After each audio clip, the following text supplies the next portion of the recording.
Japanese half Asian tarot queen, and I am back. It's the Aquarius new moon, so I'm doing a reading for that. Gonna pull out the Mystical Shaman Oracle because I've really been on a tear with it. But it's the Aquarius new moon is all about like fresh starts, new changes, and like revolutionary changes, which seems particularly fitting for me because that's definitely happening. If you saw the reading that I just posted, I think it was called Redemption, and it was like the coincidences were crazy, but I just had like I kind of walked through a portal from like one stage of life to the next stage of life, or you know, I had this big event that just like completely decimated a stage of life for me. So I just left Minneapolis, where I've been living for 18 years, and it's over, you know. So for me, I'm like starting a new life, so it's pretty particularly appropriate for the Aquarius new moon, but that gives you some sense of like the kinds of energies to come through on an Aquarius new moon. So I just pulled 3 cards from the Mystical Shaman, and we got the Heart of Sky, the Circle, and the Owl. Okay, so these cards are like, they seem pretty appropriate for this Aquarius new moon, because it's sort of like the in-between period where this whole way of life or being has just kind of gone away, and you're sort of at this clean slate point where it's just like, these can be unsettling times, because it's like, you know, you've cleared the slate, but there's this void there, you know, where you haven't filled it with whatever's coming next. So like, I think that can be unsettling at times. But so this card, Heart of Sky, is all about sort of being a channel for all of creation, you know, and just like it's like a blank canvas, you know, but we are like an open channel, you know. And then the Circle is kind of a card of community. So it's just sort of like when you feel like you're all alone in the world, or you know, you're the only one there, it's just a reminder that we're all connected, you know. So if you're feeling lost or disconnected, like, you're not. Like, we're all still here, but we're kind of like taking a step away and like rejoining, you know. So it's not really clear what the new evolution is going to be. And then the Owl. So this is all about how, you know, we have our ancestors and our wisdom all around us, and to be open to the signs, you know, because things are changing, and it is an unsettling time. But just know that that despite that, the uncertainty, that there is a plan, and we are all here, and we are all connected. And even though it might not be in the way that we've grown accustomed to, like it's still all there, you know. So I'm pulling out the Radiant Wise Spirit to get some overall energies, and we have this 2 of Cups, which is particularly appropriate at the bottom of the deck. So that indicates like a deep soulmate connection. It could be a love connection. It could be a partnership of some kind. But yeah, that portends some sort of union on the horizon. So yeah, if you're feeling disconnected, fear not, because we are just walking a bridge from one world to the next. So I'm going to pull 3 cards to get some overall energies to see where this is going. But yeah, it's pretty wild. Like I said, the reading that the last reading I did was pretty epic. Like there was crazy coincidences that came through. And yeah, like I said, I just myself walked through like some pretty crazy shifts. And ooh, so I've got this 10 of Pentacles here on the bottom, which is the dynasty. This really resonates with the dynasty thread, but this is, you know, stability, family, abundance. Like it's just like a generational foundation, you know. And then we have some extra cards that came through. We have the King of Cups. We have the King of Wands. We have the 3 of Wands. And we have the Lovers. So it's interesting because we got the Lovers and the 2 of Cups. So this can signify like a twin flame union, or it can signify a union of like masculine and feminine parts of yourself, and that coming into balance. But I think also that since we got the 2 of Cups, I think that's particularly telling about some new partnership on the horizon. So we have this King of Cups. So this is a balanced king who's kind of like in command of his emotions. You know, he doesn't necessarily wear his heart on his sleeve. Like he's pretty balanced with his emotions, but he leads from his heart, you know. And then we have the King of Wands, and they were kind of facing each other like this. So the King of Wands is like a man of taste of authority, and he's a passionate king, and he's like a manifester, you know, and he's in his power, and he's figured out how to channel his emotions to sort of manifest things in the physical world. And then we have these 2 kings here. They're kind of facing each other, and they're sort of like different. They use their power in different ways. And this one's kind of like a nurturing, loving, you know, in command of his emotions. And this king is like more of like, you know, he's passionate. Like he channels those emotions into things that take shape in the three-dimensional reality. But it's like they're waiting for their ships to come in, or they're waiting for something on the horizon, you know. And then we have this Lovers card, which, you know, that it's almost like they're waiting for their true love, or they're waiting for some sort of partnership to take shape, and they're looking on the horizon at it. So I'm not sure like where that's going. I think we need to pull some more cards. I'm going to this Serpentine Tarot deck. Seems appropriate for the Aquarius new moon. I got it from my buddy Angie, who I've mentioned a bunch because I used this deck a bunch when I first started the channel. But it seems appropriate for the Aquarius new moon because Angie's an Aquarius. And she gave me the deck. So that's where I'm going with that. But I'm going to pull some cards just to see if I can get some more clarity about what's going on, because it definitely seems like we're in between worlds, you know. Like, these 2 kings are waiting for something to come into fruition, it looks like. And it's like the 3 of Wands, you know, this kind of suggests that you can kind of see what that is on the horizon, but it's not here yet. Like, it's a little bit off in the distance, you know. And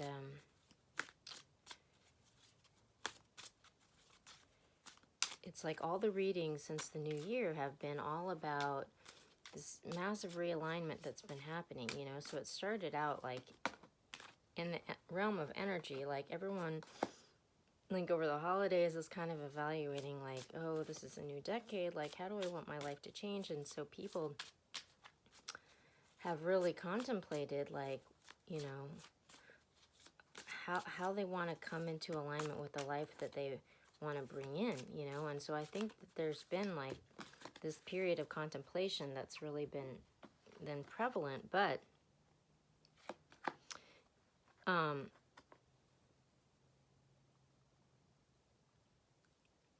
it's like in the last week, or you know, really for the month of January, there's been like all these harsh truths that have been being told. And so like people are like confronting their realities, you know, and cutting out things that aren't serving them anymore, you know. So like if you saw my reading from yesterday about redemption, and it was all about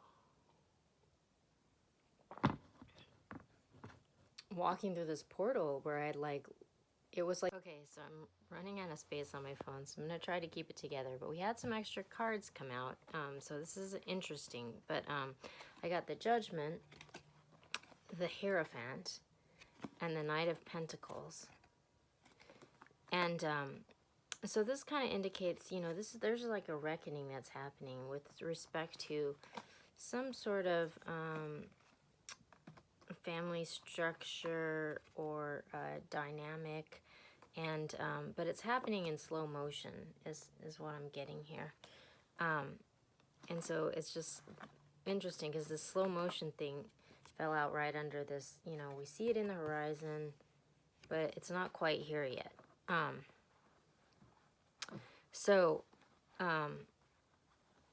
Then on the next row we have the Seven of Cups, the King of Wands again, which is interesting because that fell out right under this other King of Wands. So we had two King of Wands and this Hierophant. So this family structure, or, you know, dynamic involving a King of Wands. And then we have the Chariot. So it's like there's some reckoning that's happening, and it's causing a lot of confusion. But it looks like this King of Wands is kind of emerging as the new patriarch of whatever new dynamic is kind of bubbling up. And then we have the Chariot. So, you know, there's something that's been being contemplated on the horizon for some time. But it looks like this is starting to, someone's taking action and bringing this into fruition, whatever it is. And then, interestingly, this extra card that fell out, the Lovers, which is all about finding some sort of balance in opposites. We have the Devil, and we have the Four of Wands, which is really interesting because these are totally opposite energies. You know, this is kind of like a toxic situation, and then this, which is completely unstable, and then the Four of Wands is all about stability, you know. So it's just sort of like finding some sort of stability or balance with some situation that's kind of toxic, which is interesting because there's like several threads: the Epic Love Saga thread, the Dynasty thread, and the Divine Feminine thread, where there's been this toxic situation that's been hovering around for months and unresolved. Hold on one second. So it's almost like there's this new world order that's sort of emerging, you know, where this toxic situation is being brought into balance. Okay, sorry for all the stops and starts. I'm like running out of memory on my phone. Hopefully I'll have enough to finish this video. But in essence, it's almost like there's this new world order that's forming around this King of Wands. Because like I was saying, this old structure is like falling away. Okay. So there's been a lot of technical difficulties. And basically, the overall message is there's a new world order that's emerging around this King of Wands with this Aquarius new moon. So life as we knew it has kind of ended, and there's a new world order that's coming out of that, and there's a lot of confusion and glitches that are coming through. But I'm going to pull 3 cards from the Radiant Wise Spirit Tarot to get some guidance about moving through this energy. But it's like it seems seems pretty crazy, pretty chaotic, and it might be good to just sort of take stuff in and like not get too attached to outcomes for this new moon, because stuff is in flux. Oh my gosh, wow, oh my gosh. Okay, so there's a bunch of stuff that just flipped out, and it's crazy. First of all, okay, I'm just gonna leave all these stop starts in because I think it kind of speaks to what's going on, but this is pretty crazy. I just pulled the craziest cards, just flipped out, so I'm just gonna so these are my guidance cards. So I get this is crazy because we got the 5 of Pentacles and the 10 of Wands.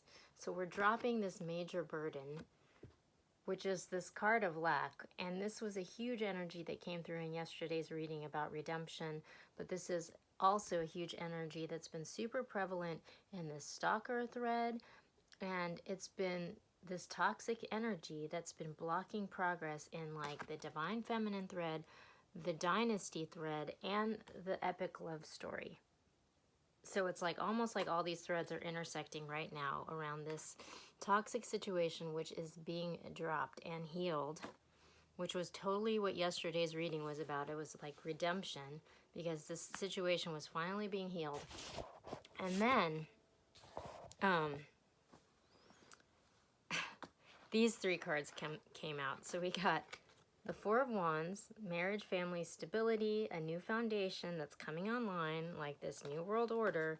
And then we got the King and Queen of Pentacles, which is crazy because, again, this speaks to this intersection of these threads, because this King of Pentacles has been super prevalent in the Phoenix thread, and he had to go through this spiritual lesson, which was righting some wrong, and like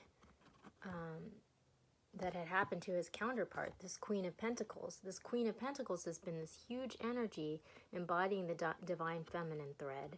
So it's like the divine feminine is the one that he needed to make it right to. And when he did that, he was going to ascend.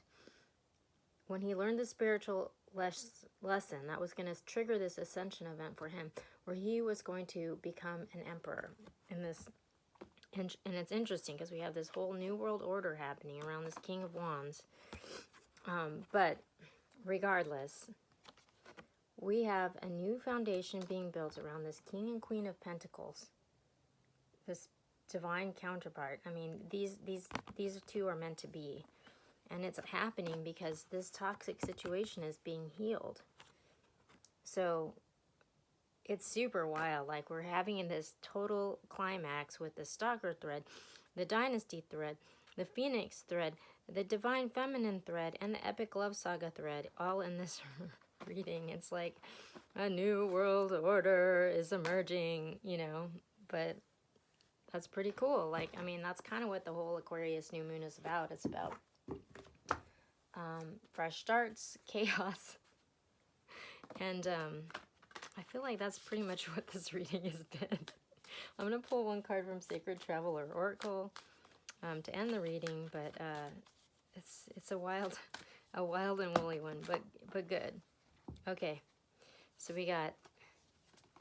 there's 3 that came out. We got Valiant Courage, Take Action with Passion. We got Unknown Territory, you are exactly where you need to be. So despite all this chaos and disorder, this is how it's supposed to be. So, like, you know, the owl, follow the signs, because it's like it's like a blank slate right now, and we don't really know where it's going, but we are a channel for the divine, and we are all part of this fabric. So, you know, just stay in your flow, because we're uncovering a treasure. Beneath the surface lies great bounty. So it's like we have to kind of throw everything in chaos in order to bring this in, but it looks like it's going to be beautiful. So stick with it, and we'll be back tomorrow with another message.